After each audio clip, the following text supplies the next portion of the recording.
ഒന്ന് നിൽക്കുന്നു, ഈ പാല് കുടിച്ചിട്ട് പോയാ മതി.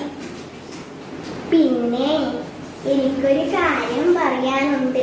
വേലക്കാരിയുടെ കാര്യമൊന്നുമല്ല, ശരിയായത് തന്നെ. BA വരെ പഠിച്ചിട്ടു ഈ അടുക്കളയിൽ കിടന്ന് വരയിക്കാനാണല്ലോ എന്താ വിധി. ഞാനേ അത് പറയാനൊന്നല്ല വന്നേ. എനിക്കൊരു പൂതി ഇങ്ങനെ സാധിച്ചു തരുമോ? എന്താ പൂതി?